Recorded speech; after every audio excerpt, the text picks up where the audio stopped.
मैं राम सिंह सर, कक्षा 12 कला वर्ग, विषय समाजशास्त्र। समाजशास्त्र भाग 11। इसके पहले वाले भाग में हम लोग जाति की परिभाषा देख चुके हैं, जाति व्यवस्था की परिभाषा देख चुके हैं, जाति व्यवस्था की विशेषताएं, जाति व्यवस्था के गुण। इस भाग में हम लोग देखेंगे जाति व्यवस्था के दोष। जाति व्यवस्था के दोष क्या क्या होते हैं, इसमें कुछ दोषों का हम लोग अध्ययन करेंगे। देखेंगे जाति व्यवस्था के प्रमुख दोष निम्नलिखित हैं।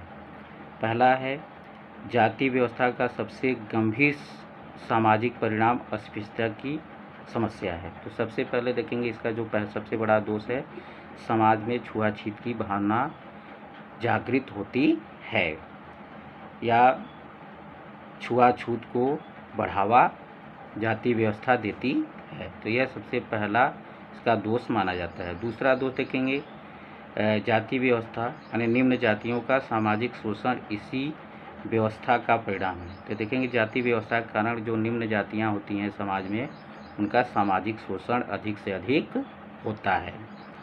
अगला जो देखेंगे है वह अगला जो इसका दोष माना जाता है, जाति व्यवस्था प्रत्येक व्यक्ति के व्यवसाय को जन्म से ही निर्धारित करती है।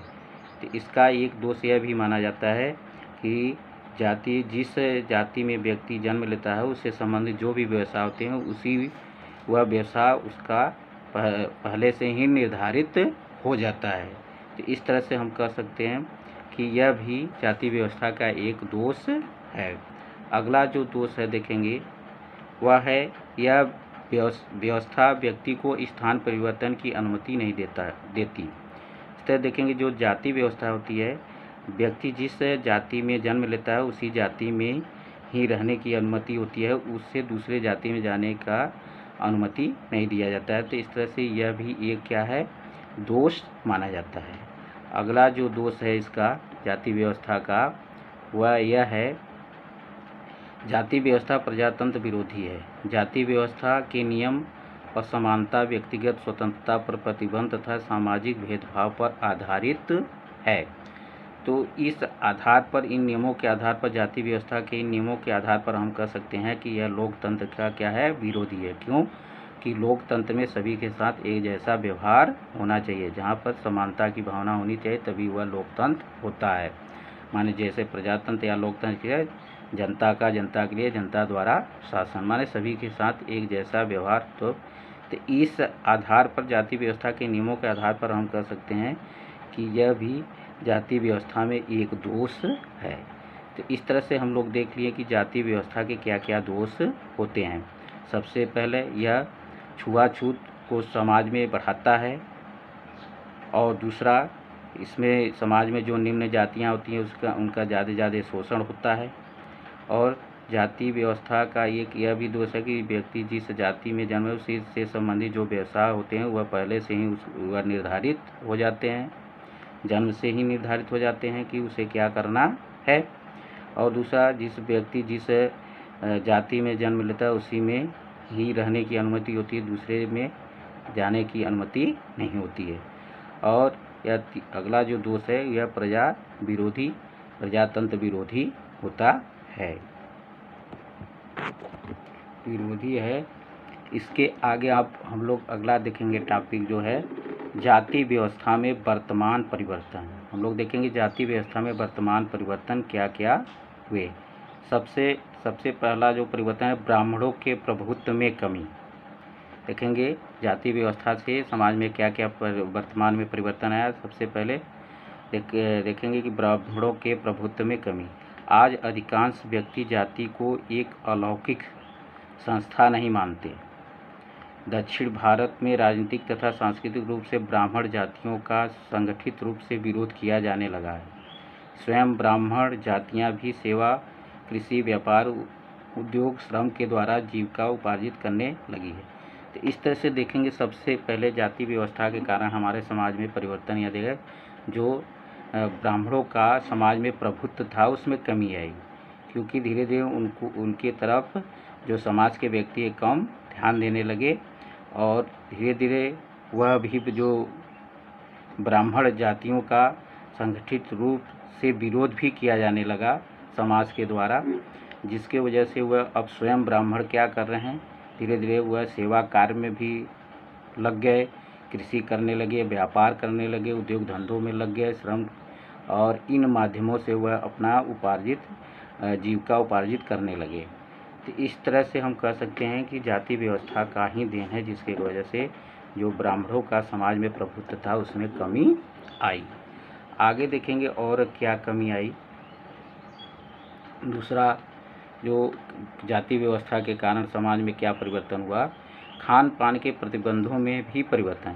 जाति व्यवस्था से संबंधित खान पान और पवित्रता और अपवित्रता से संबंधित नियम लगभग पूरी तरह समाप्त हो चुके हैं। यात्रा के दौरान निम्न जातियों द्वारा बनाए गए पदार्थों को खाने की प्रवृत्ति बढ़ रही है।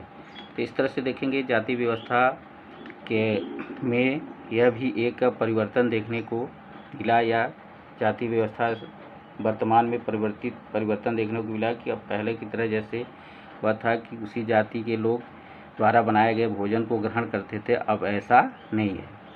अब देखेंगे क्या होगा कि आप यात्रा के दौरान किसी भी जाति के या निम्न जातियों के द्वारा बनाए गए भोजन को भी आप ग्रहण कर लेते हैं। वहाँ यह नहीं आप ध्यान देते कि वह किस जाति के लोगों ने बनाया है, वह केवल उसके साफ यानी स्वच्छता और साफ सफाई पर ध्यान देते हैं, और वह यह नहीं देते कि वह किस जाति या किस धर्म के व्यक्तियों द्वारा तैयार किया गया भोजन है।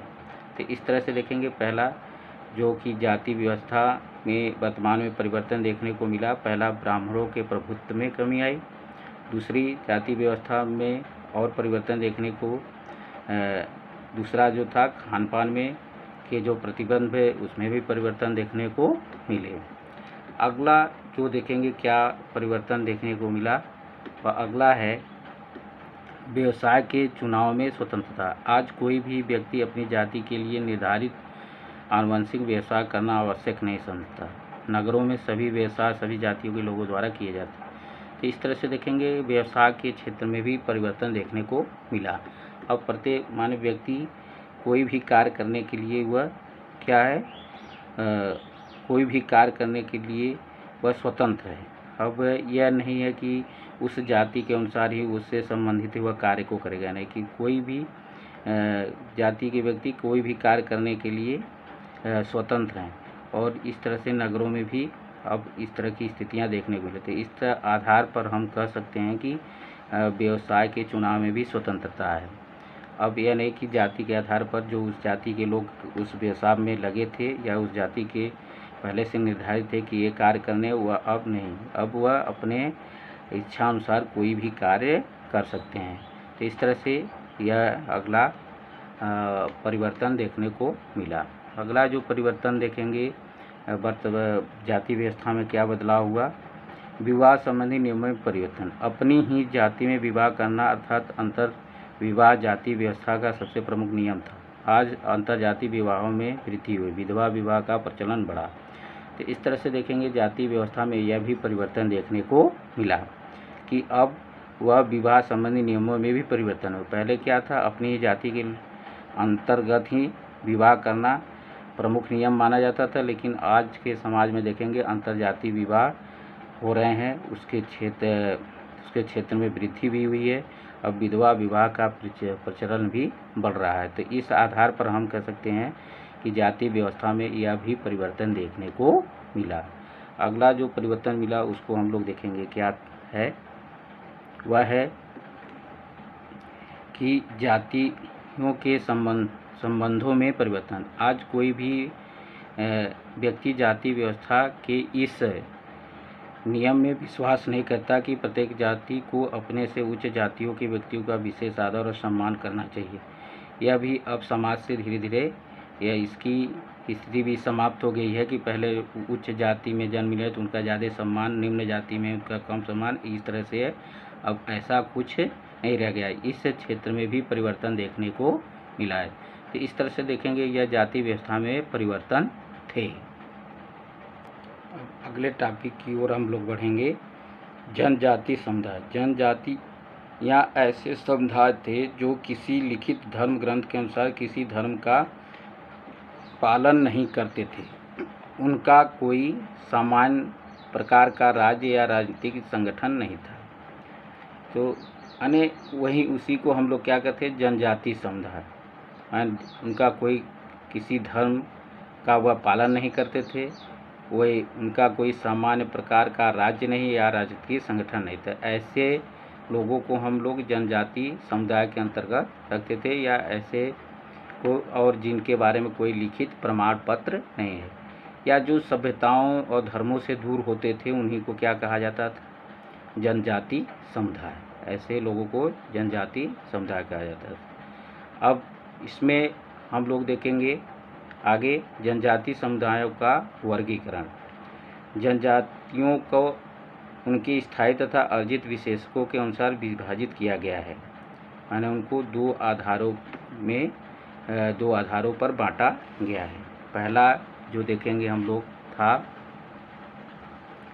पहला है वह कि स्थायी विशेषक। भारत में जनजातियां जनसंख्या देश भर में बिखरी हुई हैं, लेकिन कुछ क्षेत्रों में इनकी जनसंख्या अत्यधिक सघन है।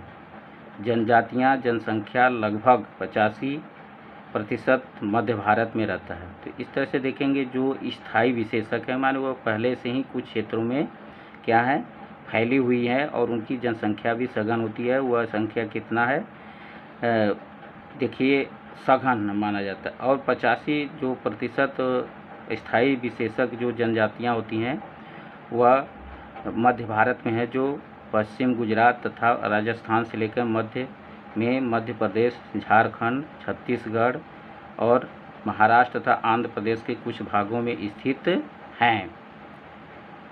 सबसे बड़ी जनजातियां जैसे गोंड, भील, संथाल, उरांव, मीना, बोडो और मुंडा जनजातियों की कुल जनसंख्या भारत की कुल जनसंख्या का लगभग 8.6 या लगभग 8.4 करोड़ व्यक्ति है। तो इस तरह से देखेंगे यह स्थायी विशेषक थे जो कि पूरे भारत में फैले हुए थे और मध्य भारत में सबसे ज़्यादा इनकी संख्या, जिसके अंतर्गत कोल, भील, संथाल, ओरवा, मीना, बोडो और मुंडा ये सब जातियाँ स्थायी विशेषक जनजाति के अंतर्गत आते हैं। अगला जो देखेंगे हम लोग हैं वह है अर्जित विशेषक। यह देखेंगे क्या होता है, जनजातियों का अर्जित विशेषकों पर आधारित वर्गीकरण दो प्रमुख कसौटियों आजीविका के साधन और हिंदू समाज में उनके समावेश की सीमा पर आधारित है। जो अर्जित विशेषक थे माने वह कुछ कार्यों को करके या उच्च जातियों का गुण या रहन सहन ग्रहण करके उनके जैसा बनने का प्रयास किए, वहीं अर्जित विशेषक जनजातियां कहलाई। जनजातियों को आजीविका के आधार पर मछुआ, खाद्य संग्रह और आखेट झूम खेती करने वाले किसान और बागान तथा औद्योगिक कामगारों की श्रेणियों में बांटा जा सकता है। कुछ जनजातियों का हिंदुत्व की ओर सकारात्मक झुकाव होता है, जबकि कुछ जनजातियां उसका विरोध करती हैं। तो इस तरह से देखेंगे यह जनजातियां थी और जनजातियों का वर्गीकरण स्थायी विशेषक के अंतर्गत और अर्जित भी। हमारे अस्थायी जो कि भारत के पूरे क्षेत्रों में फैले हुए थे, मध्य भारत में सबसे ज़्यादा है। अर्जित विशेषक क्या थे, माने जो कि कुछ कार्यों के आधार पर उनको जब बांटा गया तो उसे अर्जित विशेषक कहा गया कि माने कुछ लोगों का देखकर उच्च जातियों का या आपसे सभ्य उच्च जातियों के रहन सहन या उनके कार्यों को ग्रहण करके उनके जैसा बनने का प्रयास करने से अर्जित विशेषक जनजातियां कहा गया। इस तरह से इस वीडियो में इतना ही। अगले वीडियो में आगे हम लोग अध्ययन करेंगे।